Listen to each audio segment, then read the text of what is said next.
Alberto Iturralde, responsable de operativa DAX. Buenos días. Muy buenos días. ¿Hasta qué punto la geopolítica, Alberto, está marcando el camino con este cambio, o no sé cómo lo ves tú si no es un cambio, pero de la fotografía hacia un nuevo orden mundial, que todo parece indicar que la semana que viene en Davos Trump va a querer presentar con todo lujo de detalles? Bueno, en realidad no es un nuevo orden, es el ridículo de siempre por parte de Europa. Los mandatarios europeos no buscan en ningún momento el interés de sus ciudadanos, han buscado siempre el interés de unas élites corporativas, intereses económicos, corrupción propia incluida, y ahora se encuentran que las formas se están perdiendo, porque Donald Trump no tiene ningún interés en mantener la situación como estaba hasta ahora. Y como Europa es un territorio liberado en la Segunda Guerra Mundial y Estados Unidos ha hecho lo que le ha dado la gana de principio a fin en los últimos 80 años en Europa, ahora sigue haciéndolo, pero de una manera más acelerada porque el imperio, lógicamente, se está desmoronando y antes de que caiga Estados Unidos deben caer las colonias. Por eso se roban los recursos venezolanos, por eso se ríe de los europeos y hasta puede quitarles territorio, y porque hacen el ridículo en Europa, los mandatarios y los ciudadanos, lógicamente, también lo hacemos. Estamos todavía en una alianza militar con un país que abiertamente nos ha dicho que nos va a quitar un territorio. Entonces, bueno, no es un nuevo orden, es el ridículo de siempre. ¿Esto significa más oro y más plata? ¿Esto significa más desorden mundial? ¿Esto significa, vale, sí, renta variable mientras dure todo esto y la liquidez, pero me protejo y vendo dólar? ¿Esa es tu posición ahora mismo? Sí, yo sigo alcista en ambos, en oro y plata.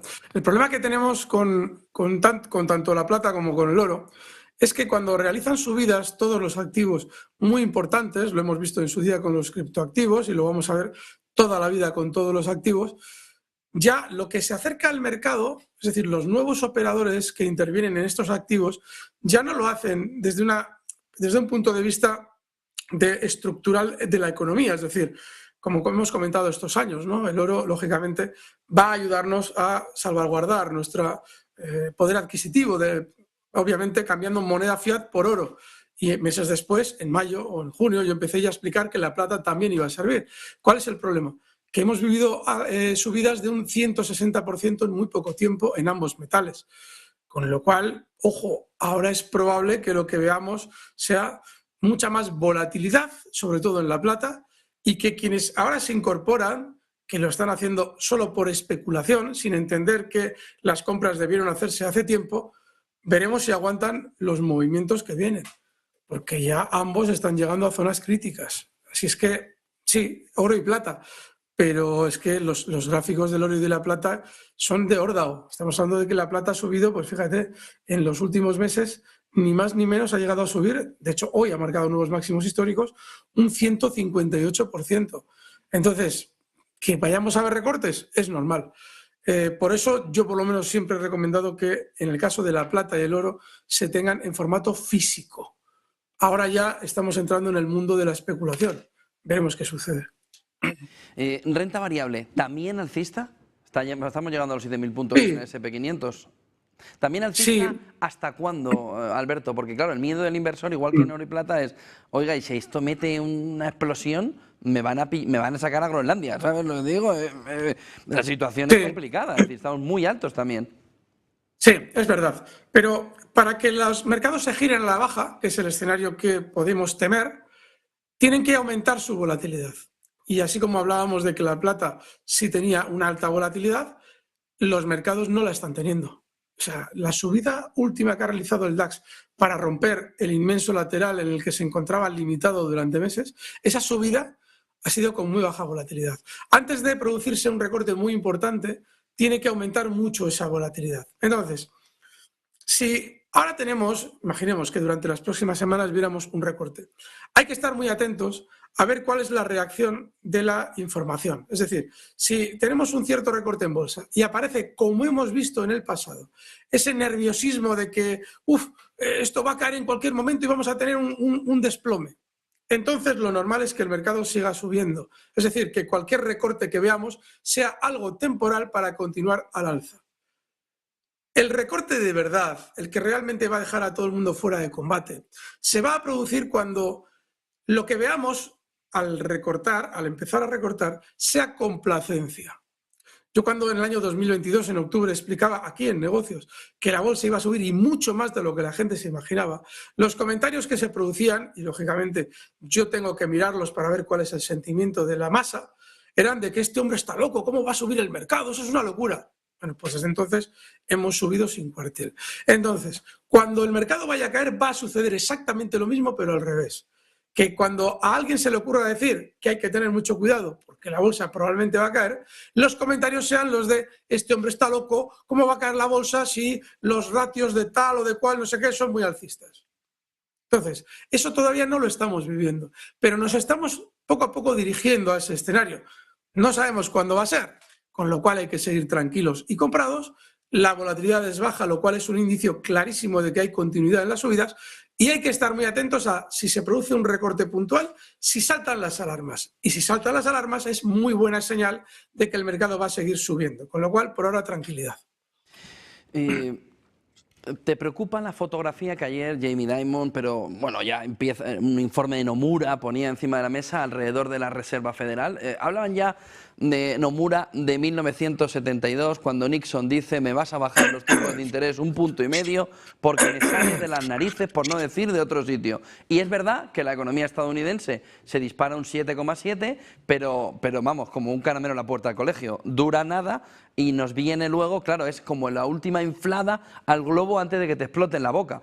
Y te viene la crisis del 73 porque la excusa es el petróleo, pero tenías un sobrecalentamiento enorme de la economía. ¿Crees que ahora mismo lo que está diciendo la gran banca estadounidense, lo que está diciendo Nomura, lo que están poniendo encima de la mesa de la pérdida de independencia de la Fed, si es que alguna vez la tuvo, ¿no?, la independencia, es clave para entender el next step, que pueda ser posterior a midterm o justo antes de midterm? Es muy importante entender esos factores que colocas en la mesa. Ahora mismo Estados Unidos, como bien insinúas, no está en ese año 1972 en el que acaba de dejar el patrón oro y va camino a tener que acordar con Arabia Saudí la creación de un petrodólar, ese intervalo de tiempo entre el 71 y el 74, en el que se van larvando muchos factores económicos que a día de hoy influyen y que efectivamente fueron excesivos en muchos sentidos. Sobre todo con la subida del precio del petróleo, cuando los árabes se dan cuenta de que les están engañando. Bien, ahora los factores son distintos.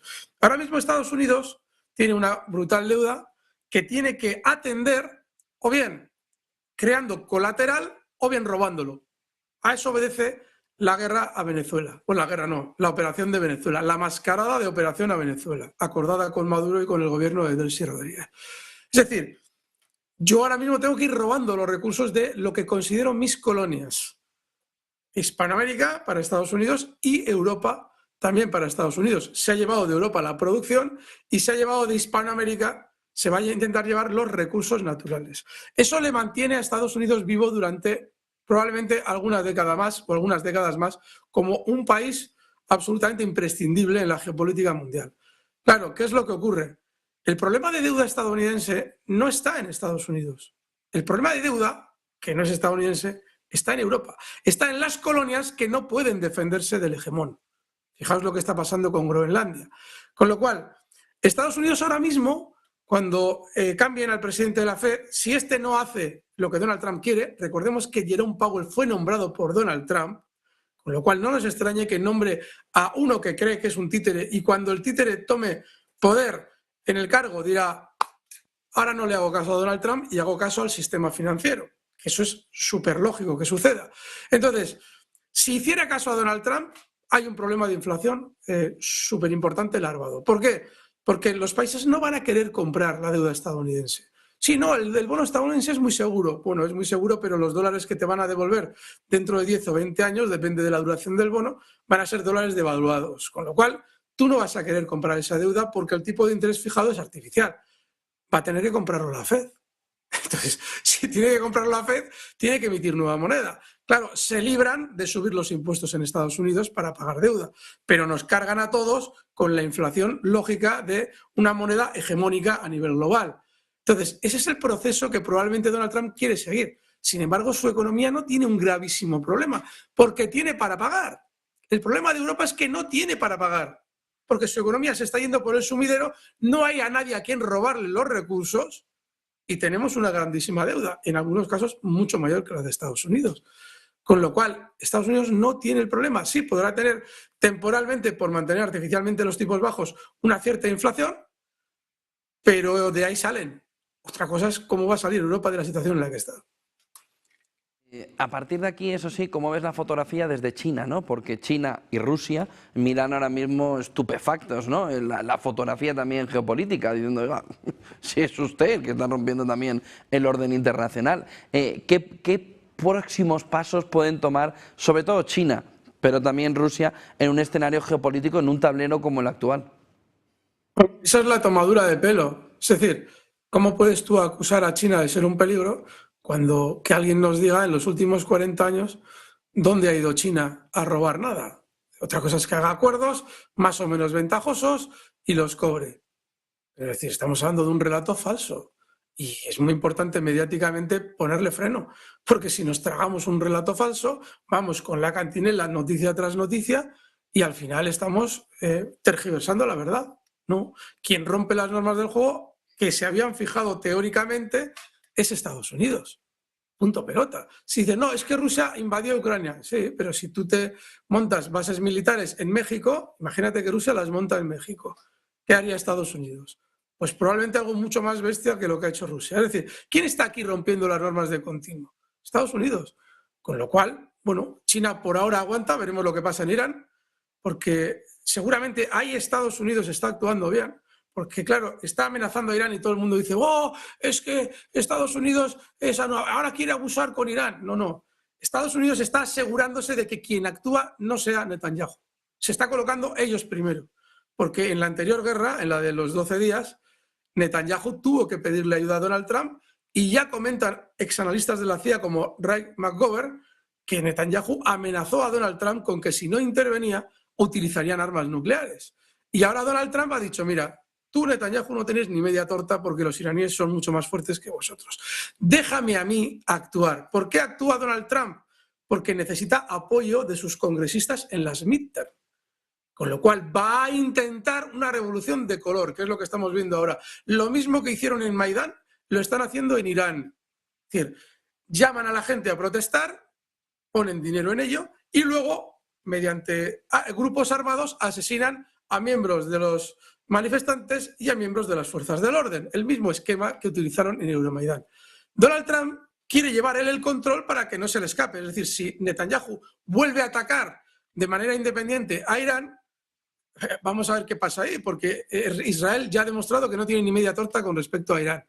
Y, lógicamente, eso se le va de las manos a Donald Trump. Y entonces lo que está haciendo Donald Trump es contemporizar. Es decir, voy intentando hablar con el régimen de Irán mientras digo que no estoy hablando con ellos para ver si, llegado el caso, si acepta Irán un golpe tan falso como el que llevé a cabo contra aquellas instalaciones nucleares, que Donald Trump no les hizo absolutamente nada y lo vendió como la operación del siglo. Bueno, pues ahora si el régimen iraní me permite realizar algún tipo de acción cosmética que tranquilice a los miembros del AIPAC para que den dinero a las campañas de mis congresistas y así todos tranquilos y no nos acercamos a una guerra directa. Porque Estados Unidos no va a exponer a sus soldados. Ya lo hemos visto en Venezuela.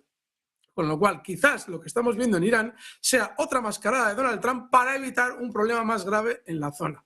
Aunque efectivamente sus palabras, las de Donald Trump, se nos antojan como siempre tremendamente salidas de tono. Entonces, mientras siga manteniendo el orden, porque en Irán sí está China, con muchos intereses, mientras siga manteniendo el orden, bien. Ahora, como lo de Irán se complique, ahí China sí que va no es que vaya a entrar directamente, porque no lo va a hacer, pero sí va a llenar al gobierno de Irán con los suficientes recursos como para echar a quien haya que echar de allí. Eso lo iremos viendo durante los próximos días. Muchísimas gracias, Alberto Iturralde. Buen día, buen negocio. Gracias, fuerte abrazo. Fuerte abrazo.